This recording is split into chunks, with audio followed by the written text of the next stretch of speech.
Hello and welcome to Heart Containers, a daily podcast where we discuss the latest Nintendo news as well as various other Nintendo related topics. I'm your host, Rami Fawaz, and you are listening to episode number 6 for Monday, February 4th. Today, we're going to be talking about everything that happened in the previous weekend. We got news about Microsoft considering bringing their Xbox Live service onto Nintendo Switch, so we're going to dive into that, as well as a lot more comments from Nintendo President and CEO Shuntaro Furukawa about the Switch and online services and potential new games. In fact, that's going to be our topic of the show for this Monday. What new games could come out for 2019 that are unannounced? They were hinted towards this past weekend, and we're going to dive into what they could be and also what we want them to be. But before we dive into all that goodness, we're going to start with calendar updates.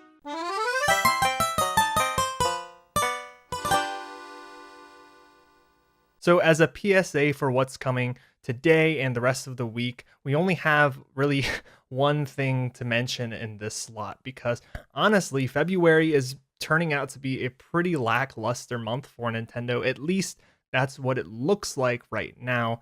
There aren't any big first-party heavy hitters coming out in February. We actually have to wait till the end of March for Yoshi's Crafted World. That's nearly 2 months away. And even for third parties, the big ones that we know about, like Doom Eternal and the Final Fantasy games, they either don't have release dates yet or the release dates are much later on into the year. So February is kind of like this big question mark where how long is Nintendo going to stay quiet with all their announcements? Are we still looking forward to some Nintendo Direct coming soon? Could this be the week? I'm not going to get my hopes up again because I honestly don't know what Nintendo is thinking about doing in February or the beginning of this year. It seems really peculiar for how they're choosing to do their marketing, but what that's left us with is a very short list of things to really mention. There's only one thing on the list that I think is worth keeping in mind, and that's something that we talked about yesterday, and that is this Friday,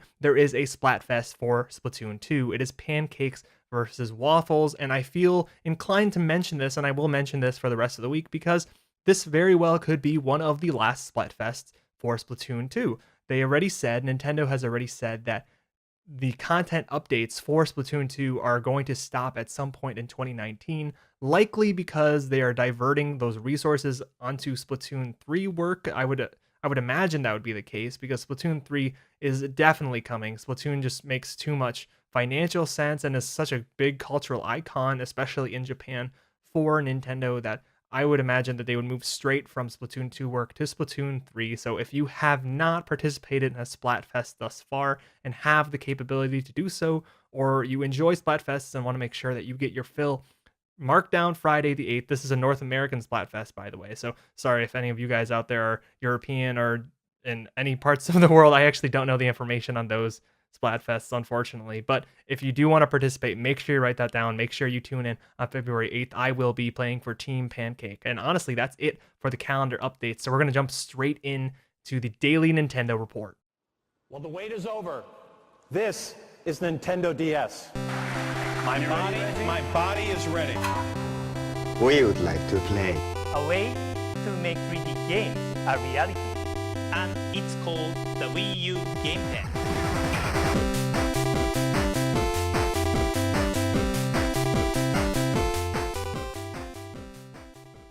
The first story that I want to talk about today has something to do with Microsoft and Xbox Live. Microsoft wants to bring Xbox Live to Nintendo Switch, as well as other non-Sony devices, so no PlayStation 4, nothing like that.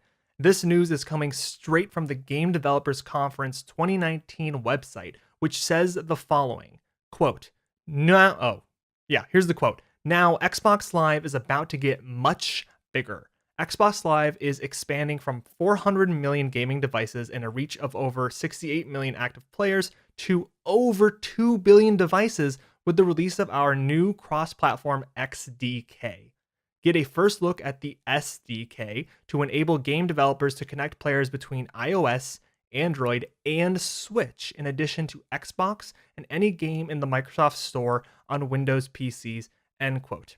So, to put this piece of news in perspective, in case it's confusing at all, the Game Developers Conference, obviously a conference for game developers and designers to come together and talk about all the things that they learned and the new ways that they can improve their development processes over the near and far future. So, what Xbox is doing at this conference is talking about the future development tools of Xbox for their platform. An SDK is a software development kit. It's basically a bundle of tools and resources that Microsoft themselves develop and then hand out to developers so that they have access to various features and mechanics on their hardware. And that's what they're talking about right now. They're talking about the resources and tool set that go along with Xbox Live and how they are about to open the floodgates in some way to allow developers to utilize those resources on new devices, including iOS, Android, and Switch.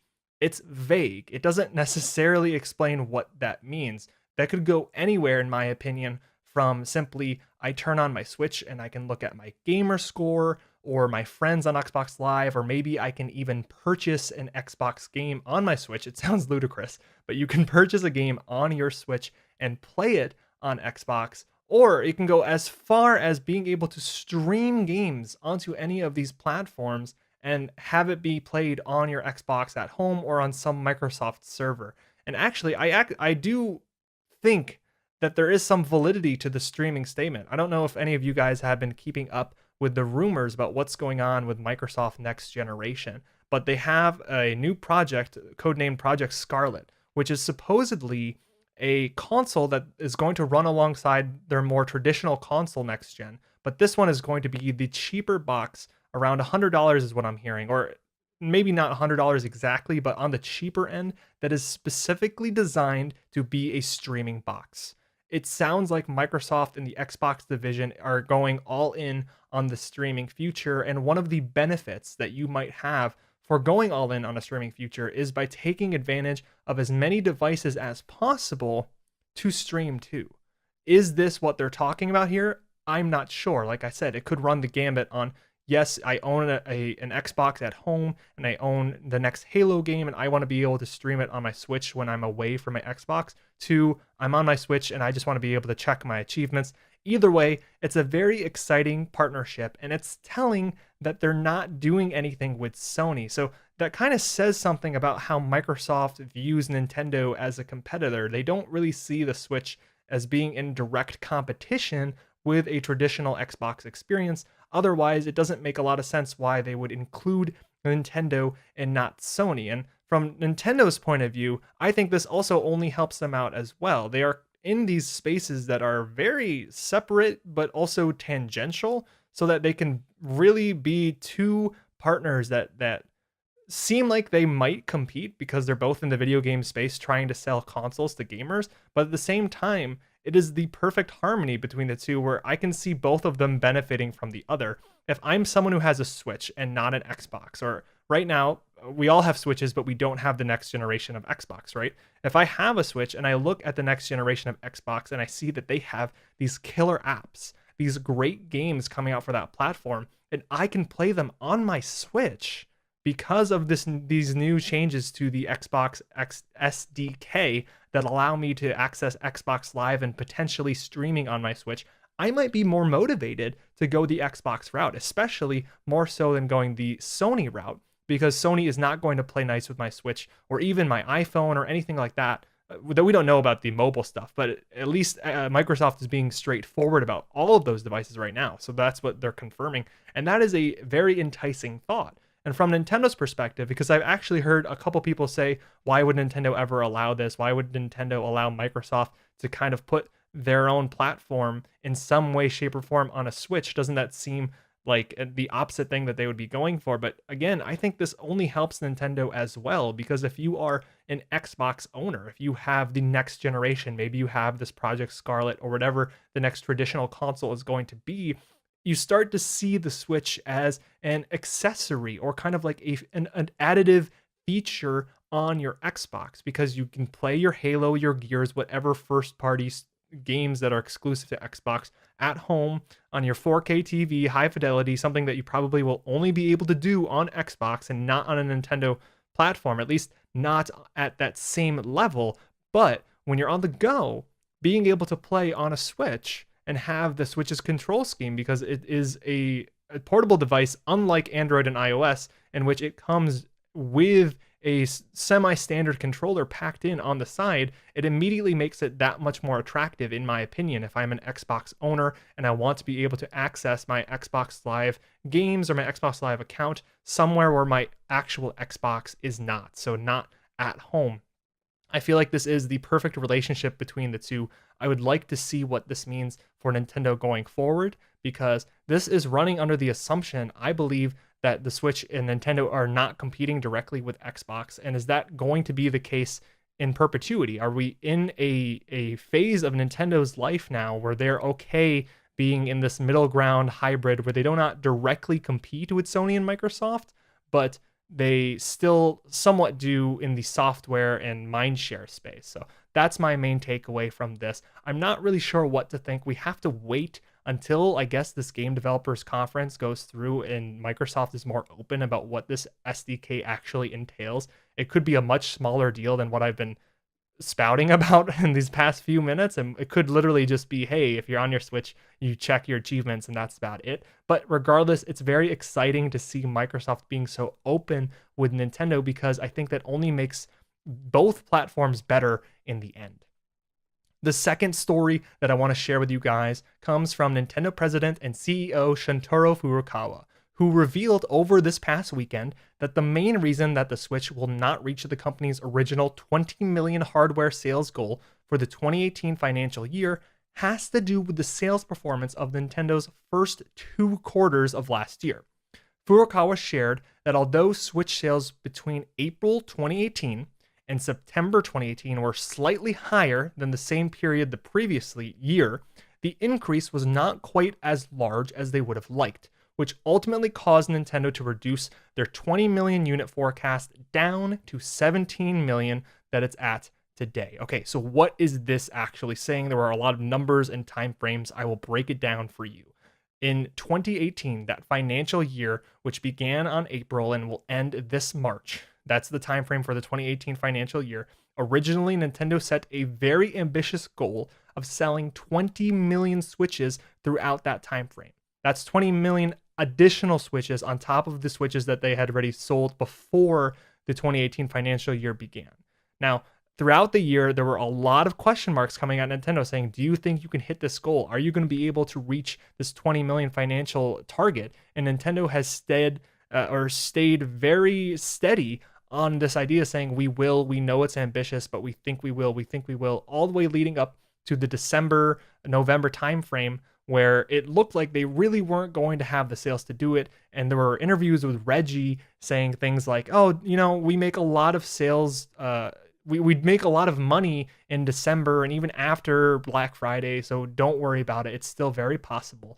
And what happened was that after the third quarter results briefing that happened last week, they officially conceded and said, okay, look, we're taking the 20 million that we forecasted and we're now going to bring that forecast down to 17 million. Because although that was just the third quarter that ended and the fourth quarter doesn't end till the end of March, they do not believe that they're going to be able to sell enough Switches from January 1st to March, to the end of March, to actually make up the gap and hit 20 million. Now they believe it's going to be more like 17 million. So, of course, after that announcement, Furukawa has gotten a ton of questions about why that is. Is Nintendo failing with the Switch? Is the Switch hardware in trouble? And his response that happened over this weekend with investors is him saying the reason why they had to do this is because the first 2 quarters of the year, the time frame of April 2018 to September 2018, did not hit the marks that they were hoping they would.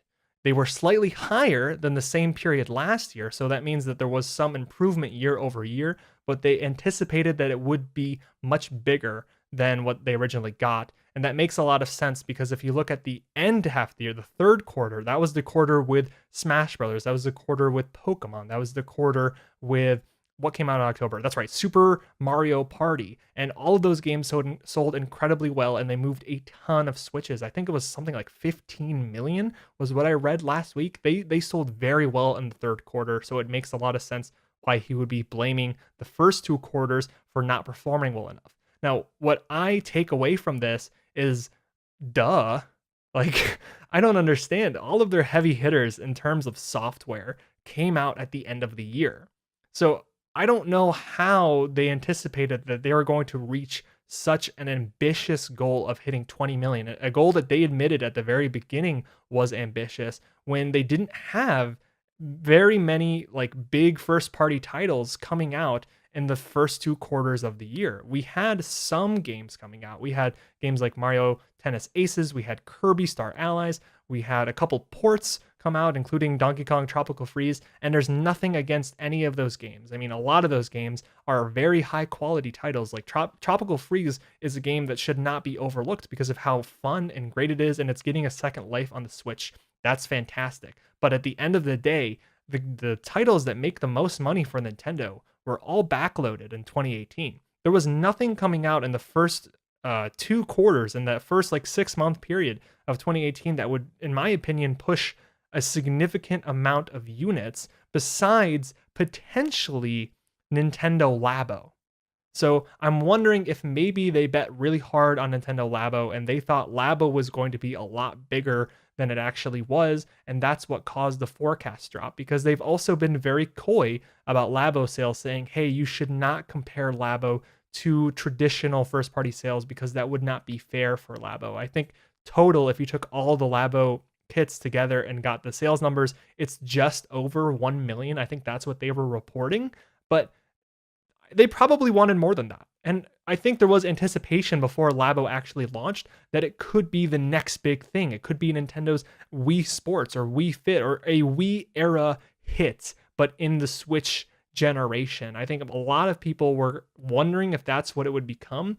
And since then, Labo has, in my opinion, underperformed. And I think that's what I take away from this too, because how could Furukawa or Nintendo possibly expect that sales were going to be very over the top, like to be able to meet this ambitious 20 million hardware sales goal within the first 6 months of 2018? How would they possibly think that they were going to make that much more progress towards that goal unless they believe that some of the games that they were releasing at that time were heavy hitters in the same way that Smash and Pokemon Let's Go and Super Mario Party were heavy hitters? And the only thing I can think about is Labo.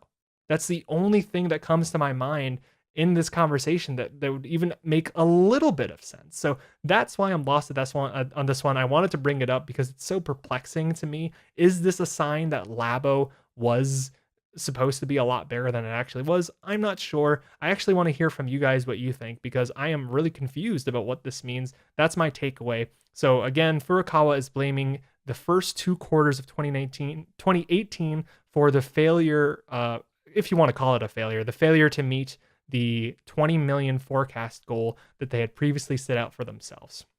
Also, the reason why they had such a big stock price drop over this past week as well, because of what they announced as this forecast drop, and that's not nice either. So again, they're blaming the first 6 months. The next story also has to do with Furukawa in a different statement that he made over this past weekend, where he said that the majority of customers purchasing Nintendo Switch Online subscriptions are actually paying monthly, as opposed to the family and annual plan. I wanted to bring that up because I was actually pretty surprised by that revelation. I thought, because of how cheap the Nintendo Switch Online service was, that the majority of people would say, oh, just $20? Of course, just take my money. But monthly is actually pretty interesting to me. To have 8 million subscribers, which was the number that they reported recently, and have most of them be monthly subscribers, that simple math says that that's over 4 million. Oh, that's not true, because there's 3 options, because there's the family and annual plan option. But at least over 33% of that 8 million has a monthly subscription. I don't know where I'm going with these numbers things, but maybe they'll put it into more perspective for you guys. That's what he's saying here. He also mentioned, which I also think is pretty unique and interesting, that the main first-party contributors to the growth of this online service were Splatoon 2 and Super Smash Bros. Ultimate. Makes sense. Splatoon 2 is their big heavy hitter for online play. It is the game that was originally supposed to push online, like in year one, Splatoon 2 was supposed to be the game that really pushed alongside the online service when it was initially scheduled to launch in year one. And of course, it didn't. Splatoon 2 is also one of the few, and I think still only games that makes full use of the Nintendo Switch Online app companion on your phone. So it does not surprise me that Splatoon 2, a game that gets so many free content updates, was a big reason why a lot of people chose to buy into this Nintendo Switch Online service. Super Smash Bros. Ultimate, for as dominant as it has been at retail, selling as many copies as it has, and knowing that that game relies so heavily on multiplayer, both local and I guess now online, also not a surprise. But they're saying that although those two games were a big deal for them, it's still very much important that they focus on retaining customer subscriptions throughout the rest of 2019, and that Nintendo has plans to enhance this service in order to do so. And that, to me, just says that because they have so many monthly subscribers, they need to entice people over the long term, and they're probably going to be telling us things that move throughout to 2019 in order to do so. I don't think they want a lot of people kind of buying in and out of the subscription whenever they feel necessary, because then you're going to run into a situation where right now Super Smash Brothers came out, and I guess a lot of people who bought a Switch or who have a Switch and just bought Super Smash Brothers might have also just paid the monthly or 2-month subscription for however long they wanted to play Super Smash Brothers online, but eventually they're not going to want to do that. Eventually, people get tired of these games. It's the majority of people, I would say. There is a minority that are going to stick with these online communities for thick and thin, but the majority of people, I would say, move on from those titles, and then they are looking for the next best thing to play. And if Nintendo is not supplying something compelling in order to stick with Nintendo Switch Online throughout the rest of the year consistently, to either A, convert these monthly subscribers to annual subscribers, or B, encourage these monthly subscribers to always resub month in and month out, then they're going to be in real trouble to do so, because this is incredibly important to them. They want to make this subscription a key pillar of their business. If you remember what we talked about on Friday, where they highlighted the subscription model as being the connection, the next step within the Nintendo account, is what the way that they were talking about it, that would connect people who are more just casually interested into their IP to bringing them into the ecosystem. They view this Nintendo service, or being connected in some way to the online Nintendo account service subscription, in whatever way that means, as being vitally important to them. And I'm curious to see what type of things that they'll do in 2019 in order to beef up the subscription, to beef up Nintendo Switch Online, to encourage the subs to keep coming back. And I would feel like we're going to find out more about that very, very soon, because we're already in February. And that means we need a reason, or the monthly subscribers out there need a reason as soon as possible, because Smash Brothers is going to get old now. I mean, it's been out for a month, nearly 2 months now. And as we move away from it, like I said, I think a lot more people are kind of going to dip out of Smash for a little bit, or at least the online community of Smash. It's going to have a dedicated fan base, but the majority of people are probably going to dip out and be looking for the next new thing. So I'm curious to see what that means for Nintendo Switch Online. Are we going to get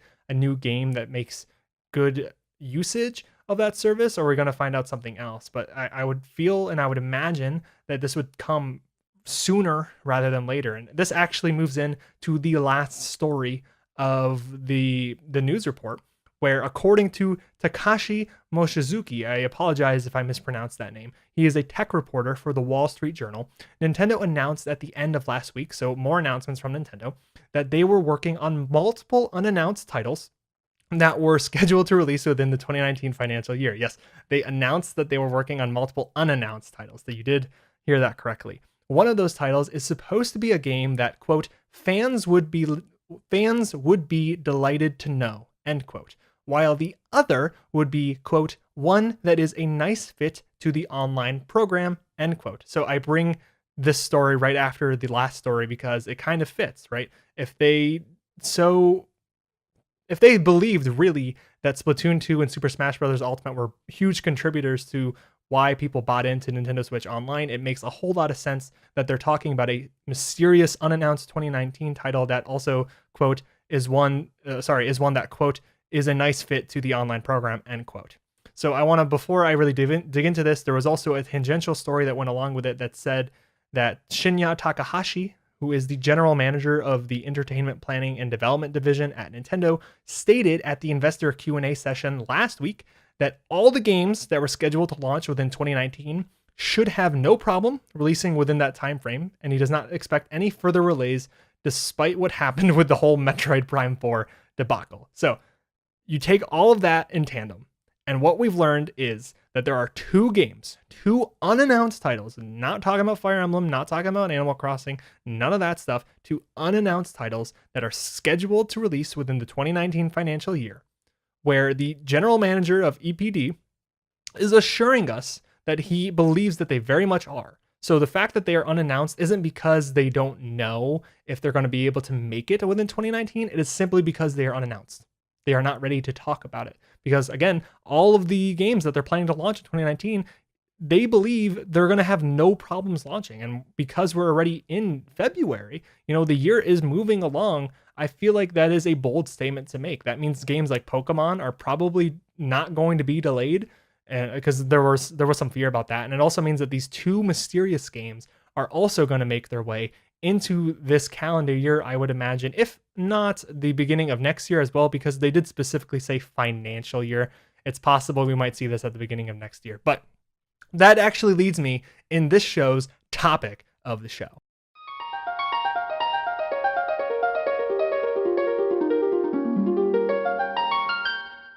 I wanted to dive into this and unpack this news story in particular because I think it's kind of interesting. We have two mysterious titles, and I want to discuss what are the most likely candidates for these titles, and also what would we like them to be? What do I want them to be? And I'm also going to ask you guys what you think you want to see out of these two titles. And I'm going to start with the one that we've actually been alluding to, and that is the one that is a nice fit for the online program. What could that be? And honestly, I'm going to start off with something that might be disappointing to many people, but I actually believe this one makes the most sense if it was a new IP.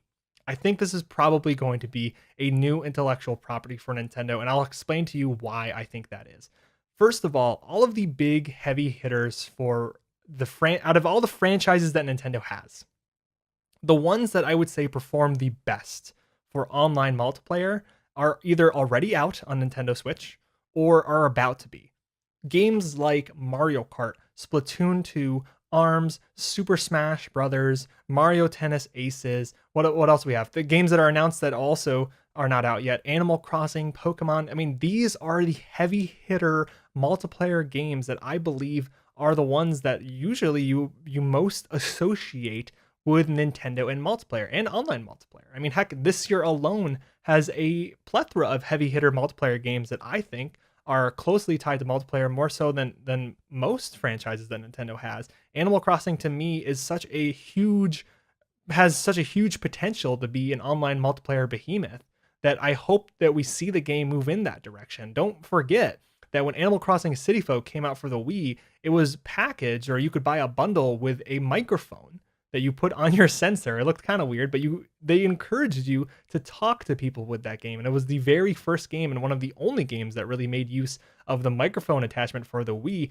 because that game had such a strong online multiplayer following. And I don't think I have to explain Pokemon to you guys. I mean, trading, battling, it's such a huge part of the Pokemon culture that a lot of the big online multiplayer games, like I said, are either announced or have already been released. So I look at the rest of the franchises that Nintendo has in its repertoire, and I don't really think that any of them are either strong enough, different enough, or good enough, really, to be this one that is a nice fit for the online program. Again, going back to what we mentioned earlier in the show, they need this game to be really big for them. They want to focus on making sure that they convert subscribers over and that they continue to bolster up the service and make it look good. So it is important that they smash it out of the park. And I think what we'll see is Nintendo looking at online in a way that we've never seen them before. And that's actually pretty exciting to me. I mean, the Switch is a console that is unlike any other Nintendo console before it. It is so adaptable, it is portable while also being a home console. It fits so many different situations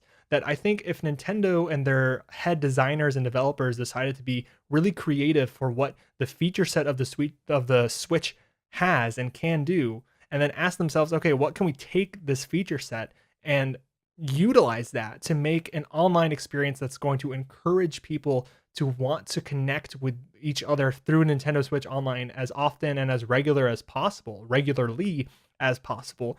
I think we can get a really new and unique experience from Nintendo that we've never seen before. They've honestly never been a company that is focused super hard on the online experience besides the basics, right? Like you have Mario Kart 8 Deluxe and then you can battle people online, and they do some things like tournaments and stuff, but they never really push the envelope as far as I think people want them to. But with Nintendo Switch Online and this motivation to get people to subscribe and to stay on Nintendo Switch Online in a way that Sony and Microsoft have been so successful at doing with their own very similar programs, Nintendo has to be the one that shepherds the online play for their console because they do not get as much help from third parties as those other guys. And I think we will see something from them that is unique and innovative that actually does take the Nintendo spirit, the Nintendo design sense, and put it into this online capacity. So my money, if I was going to bet, is on a new IP for this game, even if that doesn't sound interesting. Now, if I had to force myself to pick an IP or to pick a franchise that could fit into this, one that we don't already know, because again, these are unannounced titles, I would say, and also this is the one that I want to see the most, that this could probably be a Mario Maker. I think that's what I would want to see, and I think that would make sense, because out of all the games that are already released or announced, Mario Maker is a game that is kind of different. It is pretty unique from the rest of the stuff that Nintendo already has in the Switch's library. It also can be very healthy for an online community, especially for the Switch. I mean, it came out for the Wii U, which was unfortunate because the Wii U didn't have as big of a user base. And then it came out for the 3DS, but the 3DS was kind of a hampered down version. You couldn't actually share in all of the same ways that you could do on the Wii U. So again, it was hamstrung by its feature set. I think releasing Mario Maker, like a Mario Maker port or even a sequel in some way, that's not out of the realm of possibility. There's been enough time and they could add enough features and newness to that game where they can sequelize it, I believe, would be a game that would not only get people excited, but could have a lasting effect on their online program if they do build a community for that game where it is thriving and healthy and regularly updated and people always want to go online to see what the latest maps are for that game. At least that's something that I want to see. Now, what about the other game? A game that fans would be delighted to know. That's the quote. Fans would be delighted to know. When I read that, I think it has to be a franchise, obviously, that we know. Because what else is going to put a smile on our faces when we see it? Unless it is something that we have a relationship, a connection to in some way. So it has to be something that we know of, and it has to be something that we are excited to see again. And that means it could almost be anything. But I narrowed it down to some likely possibilities, and I think it could probably be one of a few things. The first one, and the thing that I am putting the most credibility into, is Retro Studios' project. Retro Studios has been working on a project since Tropical Freeze originally released. Now, they have been distracted by other things at that time. You know, they did work on the Tropical Freeze re-release where they added new content to that. And who knows how long they've been working on Metroid Prime 4 now, ever since they announced that Retro would be either taking over completely or working on it tangentially. Just because they announced it at the beginning of January doesn't mean that's exactly when Retro took over. It's very possible that Retro has been working on that game for months, and this was just the official announcement for that. But even with all of that being said, Nintendo has had Retro working on something. They had to have been working on something. And there were those rumors early last year about a Star Fox Grand Prix that Retro was supposedly working on, and there was a logo It was supposed to be well into development and it looked very credible. It was being reported and corroborated by multiple people. And I personally do believe in those rumors. And I think that is a possibility for something that fans would be delighted to know. Now, why would Star Fox Grand Prix be delighting for fans or make fans happy? Well, it's Star Fox. And I think in Nintendo's perspective, bringing back a franchise like Star Fox, especially if they're dedicated to doing it right or they're confident that people will like that version of the game, is something that is sort of a crowd pleaser. It's something that Nintendo wouldn't necessarily do out of pure financial like goals. If they were trying to make the most amount of money, they wouldn't necessarily sanction a Star Fox game because the Star Fox franchise just doesn't make as much money as some other titles. But if they were going to be crowd pleasing, if they thought they could do something really cool that maybe has the potential to make a lot of money, I do think Star Fox Grand Prix would fit the bill. And it would also make sense that it would come out in this year. Because again, it's been a while for Retro Studios. They've been working on this game, whatever it is, for a long time. And also to take on the added responsibility of Metroid Prime 4. If they are working on a game like Star Fox Grand Prix, they have to be close to completion. Because Retro Studios is not some massive studio that can take on multiple huge projects at the same time. That doesn't seem very likely for them. I would imagine that they are in a situation where they are wrapping up their current game while ramping up the work on Metroid Prime 4, which would mean that this would also be a game that could fit in that 2019 timeline that Nintendo is saying that this unannounced title is supposed to be. So that is my first guess. My second one has to do with the Zelda franchise. I don't think we're quite ready for a Majora's Mask style like Breath of the Wild game where a couple years after Breath of the Wild, they kind of do like a remix in the same engine, even though I do think over time we will see the next big, huge 3D Zelda game being in the same engine and kind of feelings very similar to Majora's Mask as opposed to a generational gap that we've gotten used to in the Zelda franchise. No, instead, I'm very positive. I'm very sure that in the next couple of years, we're going to be finding out about Zelda top-down Zelda. Now, this is something that I don't hear a lot of people talking about because it was a very obscure interview that happened a long time ago. But basically what you need to know is that Eoji Aonuma, who is the producer of the Zelda franchise, had this interview around the time that Breath of the Wild was being released. I don't remember exactly the time window, but it was around that area where he was asked about top-down Zelda. And the question was, because of what was happening internally at Nintendo, where they actually merged their handheld and home console development departments together, and because that the Switch was coming out and looked to be this hybrid console where Zelda could now work on portable devices, whereas previously the portable Zeldas and the home console Zeldas were decidedly different. Does that mean that the top-down A Link Between Worlds team has been merged into the Breath of the Wild team? And he actually responded by saying no. They did not merge those two teams. In fact, they are separate teams. They will remain separate teams, and that they are working on the Nintendo Switch.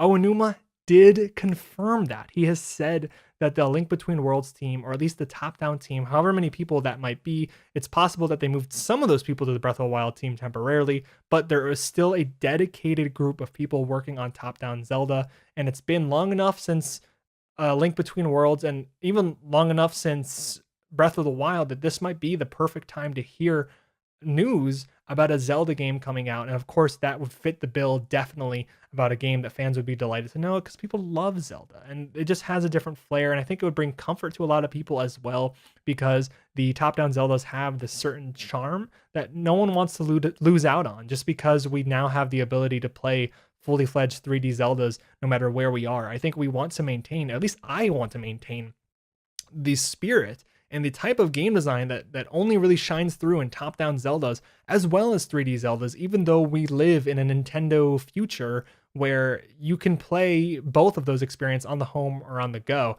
So it fits the bill. It's definitely a game that people are going to be delighted to play. And it's one that even if it doesn't come out in 2019, because it's already been confirmed by Aonuma, and if you're very curious, reach out to me. I will send you the exact link because I know where to find it and I can take you to that interview. But because it's already been confirmed and it's been so long since that team has put something out, it would be crazy for me not to expect something in 2019 or at least 2020 coming out for top-down Zelda, because what else would take them that long to make a game like that? It just makes too much sense in that regard. besides that, I'm not really sure what would be the obvious ones. I mean, there's the obvious answer of Pikmin 4, the game that has been done for a while, but also never releases, never seems to release. I really have nothing to say about Pikmin 4. I wouldn't necessarily believe, though, that Pikmin 4 would be the game that, quote, fans would be delighted to know. There would be some fans that would definitely be delighted to know about Pikmin 4, but I think that it's far more likely that they're referring to a Zelda or, again, Star Fox Grand Prix. And if I was going to choose which one that I would want that to be, I think I would choose Star Fox Grand Prix, because that game, it just sounds so fascinating to me, and I just want to know what Retro is doing. So I'm going to change my pick, actually. It's not just Star Fox Grand Prix, it's Retro's project.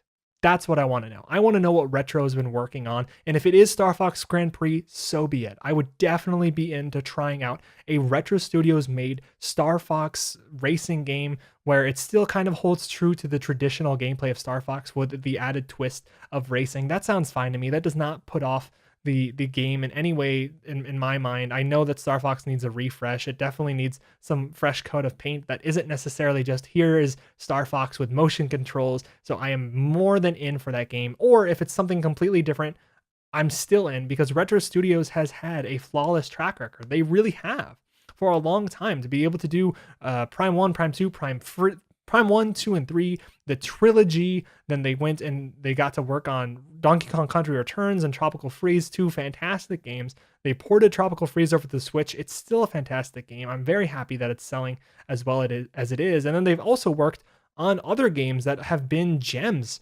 for other companies and other studios that people don't even know about. I mean, Retro Studios from all the way at the beginning actually worked on Jet Force Gemini for a little bit, and even more recently they got to work on Mario Kart for the 3DS. They worked directly with Japanese developers from Nintendo on Mario Kart 3DS, which was amazing. I mean, that game is one of the best Mario Karts, even including Mario Kart 8 Deluxe. So no matter what it is, I hope that that is the game that they were referring to when they say fans would be delighted to know. And that's all I had scheduled for today's show. I want to know, though, what you guys think about the topics of the show. What do you think is going to be the most likely candidate for a game that fans would be delighted to know, and for a game that would be a nice fit for the online program? Do you agree with my picks? What do you think is the most likely scenario? And also, what would you want them to see? What would you want them to do, and what would you like to see with those games? I'm trying to get that across because I'm so excited to know what they do with these games, and I don't necessarily believe that it's going to be exactly what people might think it is. And also, do you have any comments about any of the other stories that we covered today about Xbox Live? Just feel free to reach out to me with comments, opinions, whatever it might be, suggested topics, and you can reach me on my email, which is heartcontainerspodcast@gmail.com, or on Twitter, which is @RomeFawaz. That's @RomeFawaz. And this has been Heart Containers episode number 6 for Monday, February 4th. Thank you so much for listening, and I'll see you real soon.